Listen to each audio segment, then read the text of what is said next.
Students, mind map series में आपका स्वागत है। आज करेंगे chapter number 8 heredity and evolution. CBSE question bank है, इसका देखेंगे चैप्टर नंबर 8।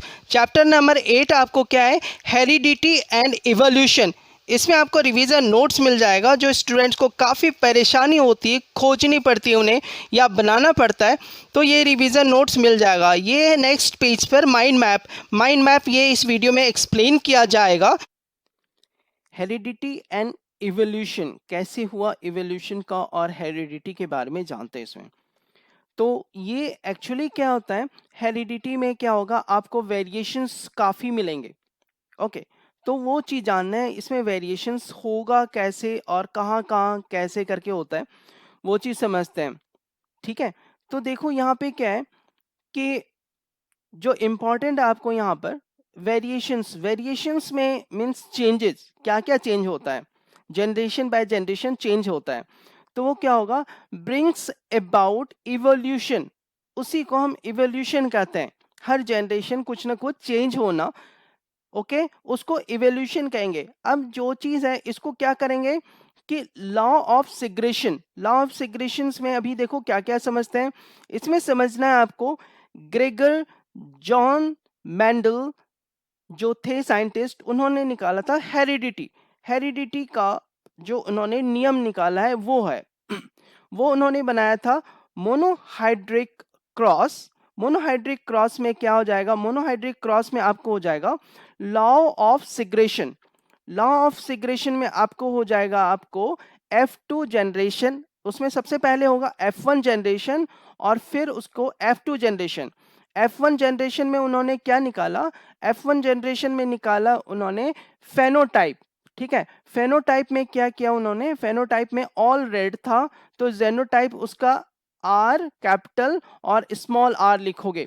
ठीक है, तो इस तरह से डिफाइन करेंगे। नाउ F2 जनरेशन, जो दूसरा जनरेशन क्या हो जाएगा, दूसरे जनरेशन में फेनोटाइप में उन्होंने क्या किया, 3 रेड लिया और 1 वाइट, इस तरह रेशियोज में आएगा।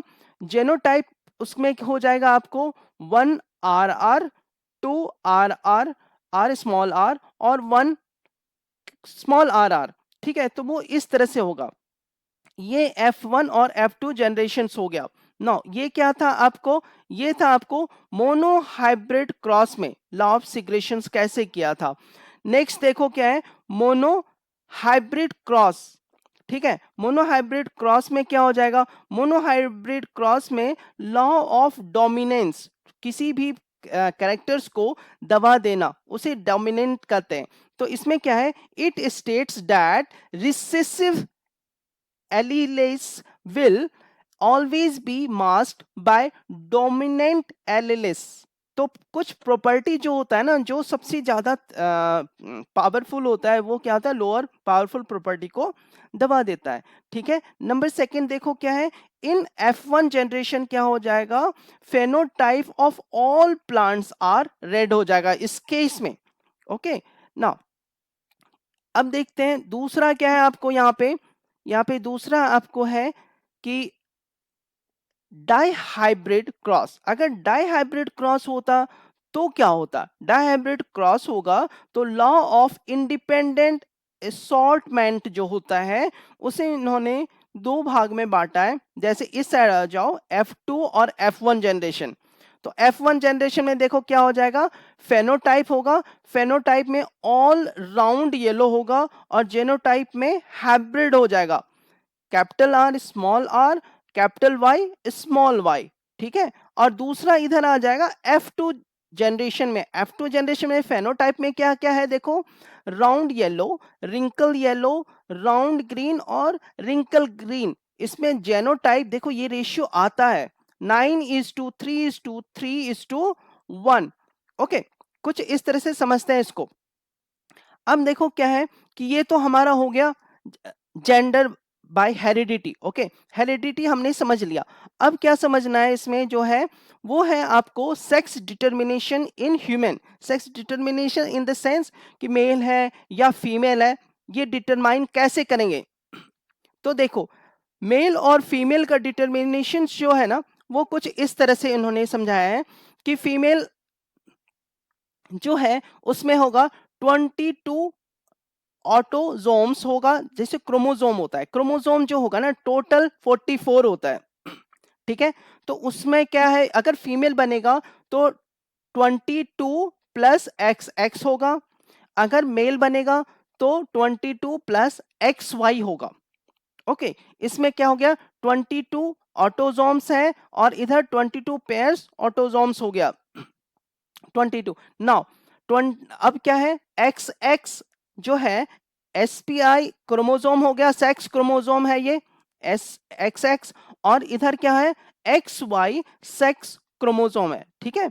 अब यहाँ पे क्या है, चाइल्ड डिटर्मिनेशन कैसे हो जाएगा, देखो, child who inherit an X chromosome from his father, तो क्या हो जाएगा, वो गर्ल हो जाएगा, और child who inherit a Y chromosome from his father, तो वो क्या हो जाएगा, बॉय हो जाएगा, यानी एक्स एक्स है तो गर्ल है और एक्स वाई है तो बॉय है।